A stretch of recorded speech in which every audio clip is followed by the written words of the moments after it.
Pa Tala Fou I se whapoponga le nei o tala mai Ausetalia ala Radio Samoa.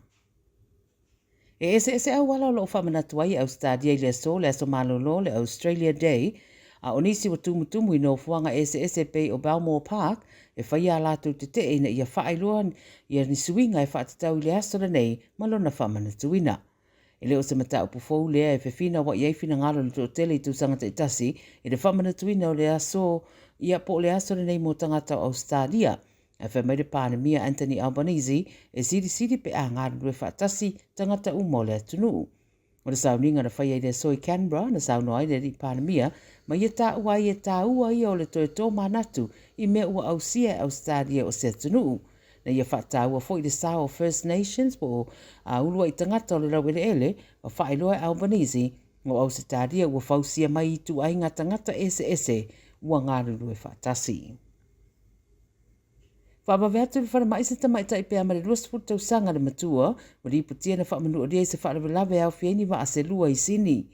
Wai mai na wheto ai wa ai Grace Point I sini, ma wala awai loa paramedics mo tong fitinga po le afar se fulu le tawana le la. Wa ave nātu nei le whanamai o St. George, o tāri aisu e suenga o lo whanga solo, e le mai loa na mafuanga o le wheto ai o waa, a o se aso bebera le nei New South Wales, o whautu e nei tangata ia whae tete ia unga o le tau e o lawa le whasa fulu tikiri, o vai ai fo le tumutumu o tangata I le sami ma vai tafe e wha malu wai, a wa whautu e na fo ia leo e au lawa na whae tete ma wha mauti no le soi fua maranoina e meise ia tau mawhale mai e tau tu I titia ia fianga o le vevela o le aso. O le sou whatulanga tula I ele whamasinonga I sini, se tamai tai wa mōria I se whalawalawe na whaonga I se whana I le whae ungo le tausanga na te nei. O le tamai tai e lua se fuluiwa tausanga na poina mai se whale I Chester Hills I le asana nafi ma mōria I mōrianga e whaatatau le whaonga I no se whana wala au whasaina mai si mōrianga e whaatatau le whalawalawe le aso rusu fitua Novema o le tausanga na te nei.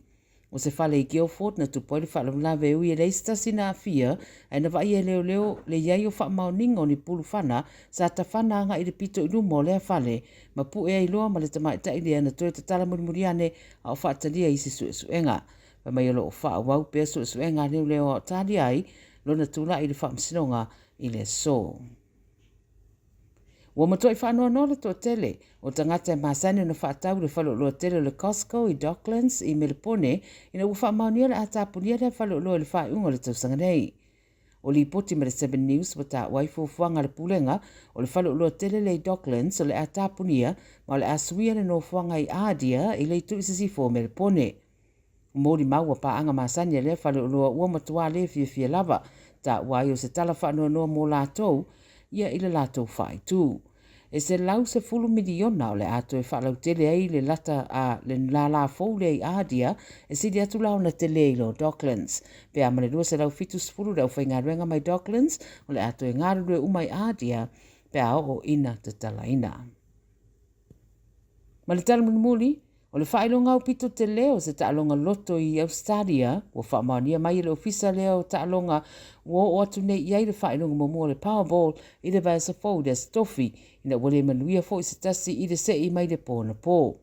E se lau 5 miliona le sei na pō, le I se tasi na whaamania nai, a o atu wailoa ma le whaelonga momo le Powerball I le lua se lau miliona I le vai sa fau.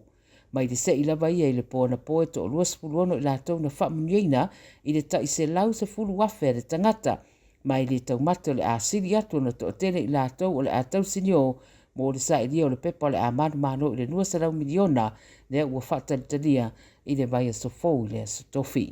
Tala nā le Radio Samoa mai Ausetalia mō le nei fo yaso e ia manuia tele le whae ungo le vai yaso wha soifoia.